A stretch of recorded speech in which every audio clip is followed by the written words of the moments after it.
they were pretty much concerned with our life. And and they did a great job, I think. Even though my dad wasn't around very much, he had this drugstore that he opened, and he worked it alone until my mother decided to come in and help him out.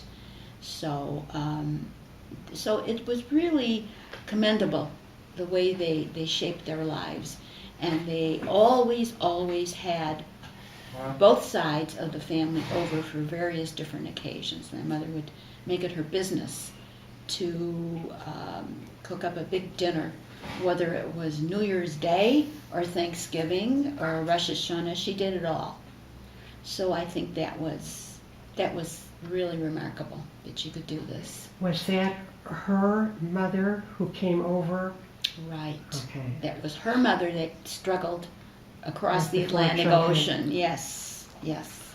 My favorite times of the year was the summertime. In the 1920s, my father bought a summer home in Fox River Heights, which is was at that time a sort of a getaway area for the Jewish people living in Chicago. They were cottages, and we had a cottage there, and I went there from age 1 to about 10 or 11, and then we went back there when I was about 13 and 14. Well, we sold the house. My father sold the house in, I think, 1941 or 42, and then we went to a friend's house and rented half of their house when I was 14 or 15. Now this was an area where it was a rural area with, stone roads, and the river was the main thing. And there were several hundred people out there. These are just summer people. Nobody lived there in the winter. And each of in our family, my sister who was older, she had her group of friends. She was already gone at that time. She was too old. My older brother, he was already in the army. And I had a clique of friends there. There were maybe 15 or 20 people my age, boys and girls, and every boy had a girlfriend and every girl had a boyfriend. So those were very happy years in the resort area. And the earlier years, when I was from 1 to 8, 9 or 10, I don't remember much about them except always being by the river. That sounds wonderful. One incident was when I was about 13, I was at the river where we were every day. That's where there was a clubhouse and so on. So an older fellow was fishing in the river. His name was Sally Eisen. And it was about 12 o'clock, and he wanted to go back up to the house for lunch or something. He says, "Will you watch my pole? I'll be back in about 20 minutes." So I said, "Sure, I'll watch your pole." After he was gone about 10 minutes, the pole started wiggling and wiggling. So I grabbed it and I pulled in the biggest carp that was ever caught there. Oh. It was like 15 or 18 pounds. It was like that. That's all they had there were carps, which are not a good fish. But anyway, he came back about 10 minutes later and he saw the fish and he was so mad that he didn't catch it, that I caught it. What did you do with the fish when you caught it? It was his fish. Yeah. My mother wouldn't want to clean a carp. It takes all day to clean a carp. Pardon? They're a scavenger fish. They feed off the bottom. So it was catch and release? Oh no, if it was still there No, 10 no. minutes later, He you didn't took it home. release. Took it home. Yes. How about when you got married and started having children? Do you have any advice for young parents? She has a lot of advice. Uh-oh. Okay. I I'm don't. not sure I understand that implication. Well, you have to be involved, which I think my children are. You have to be interested. You have to ask them where they've gone and what are they doing. You can't live in this day and age and not ask. And if you don't feel that it's appropriate behavior, you better do something about it. Whereas where my husband was growing up, that didn't happen. And plenty of bad things could have happened, but they didn't, remarkably so. I remember there was a group of young boys from your senior class that were stealing cars. I didn't know them because he was 3.5 years ahead of me in school. But it was a whole to-do in the newspapers and on the radio. I mean, you could get in trouble if you looked for trouble, and these guys did. So yeah, you have to be involved. You have to be at school, seeing what's going on there. You have to make it a priority with your children. Did you find this a problem when you had two different viewpoints on Yes. raising children? Yes, it Yes. is definitely a problem.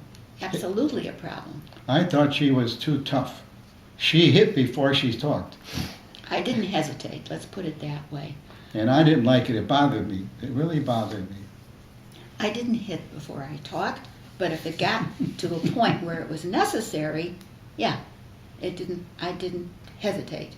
I mean, again, right, David? I didn't hesitate.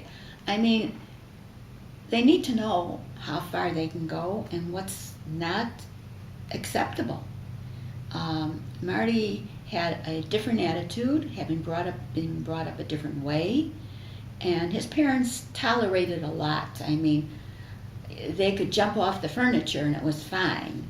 They could come home late after hours, that was fine. But in my household, we didn't grow up like that. It's not so fine. And at this day and age, it's a problem. But we did not have discipline problems in my family. Nobody ever hit anybody except my brothers and I used to hit each Yeah. other. But I was much smaller than both of them. But we didn't fight much. But never, my parents never yelled, let alone hit. They never yelled at us. I don't remember them ever getting mad. Do you feel, I know that you were a school teacher, Mhm. do you feel that contributed to? Absolutely, it did. It reinforced what I felt was the acceptable. Where I taught, most of my years of teaching was a real difficult area. It was always in the inner city. And the parents, many times, just didn't hit their kids. They beat them up. And certainly that's not acceptable. It's not the way to go. And that was really painful to be around and hear and see the way these children were growing up. They were abused most of the time from parents who were drug addicts, from parents who disappeared. They practically raised themselves. So I saw a lot of the sordid side of raising children. They didn't raise them, they just grew. And, you come away with a feeling like, you don't want to be like that. But, you don't want them to grow up like these kids on the streets either. And that could have happened quite easily. But you enjoyed being a teacher. Oh, very much. In the early years, when I started out, which was 1955, the later years were absolutely awful with the amount of child abuse, drug addicts, beatings, gunfights, just bad things happening. What happened this past weekend in Connecticut could have easily happened where I taught. Thank God it didn't. But it could have easily happened because everybody was running around with guns. We had lockdowns in the school. One time we couldn't leave the school for about an hour. The police were out chasing a gang who was shooting it up on the playground behind the school. It was attached to the school, and we were almost 550 people locked in the gymnasium, children and faculty, and we couldn't get out, and we couldn't breathe. There's so many, people breathing the same air. So wherever we went, in and out of that school, we had to always look behind us. It was really a trial. So your question, I forgot what it was. What I would advise, just stay involved. Another point that you brought up in our initial interview with your employment life was anti-Semitism. Absolutely. I certainly did. Can you tell us a little about that? Well, one of the schools that I taught in was on the far south side. And the faculty was almost completely black. And they were anti-white. I was one of the few white teachers in that school. And I and the principal were Jewish. White and Jewish. And they thought that I was getting special consideration because I am white like the principal and I'm Jewish. So a lot of nasty remarks were made. And one teacher didn't like the way I parked my car because it was a snow day. And she said, I'm going to have something for you on Monday. I said, well, you better tell me right now because I'm not going to wait for Monday. You better tell me now. What are you going to have? She said, well, I'll tell you on Monday. I said, well, no, I want you to tell me right now. And the rest of the faculty just stood around and listened. They didn't do anything. I moved my car out because she said it was blocking hers. I couldn't get out. It was completely enclosed in snow, but I got it out. On Monday, I told her, I said, if you don't tell me what you're going to do, I'm going to call the police because what you're implying is something very, very serious. Well, she backed down. There was nothing waiting for me on Monday. So that was one incident that I had several incidents, but that's one. A lot of remarks were made. Never in the Hispanic schools that I taught, only in the black schools. That was interesting. Well, we started this question with, do you have any advice on how to raise kids? I didn't do much in that area, but I've lived a long time, and I've witnessed what happened in my family, and I have a lot of advice, and I know what makes kids different than others, and what the best way to raise them, even though we may not have done it. So I think the most important thing, this is from experience, is who their friends are. Like our number one son, Joe. Joe was a great athlete. He was on the Evanston basketball team and the Evanston wrestling team and the Evanston baseball team. And he was extremely active, and he was gifted in athletics. And his friends were nice fellas. They weren't necessarily athletic, but they were nice guys. Mm-hmm. I knew their parents like Kaplan, and so on. Mm-hmm. So there was no problem with the way he grew up. When he was 16 years old, he started a business washing windows and mowing lawns, and he made a lot of money. And he always was well-adjusted and nice. Our second son was the opposite. He got involved with kids who liked alternative lives. Oh. They took classes at Evanston High School. It was a special crazy program they had for, I don't remember what it was. It wasn't academic.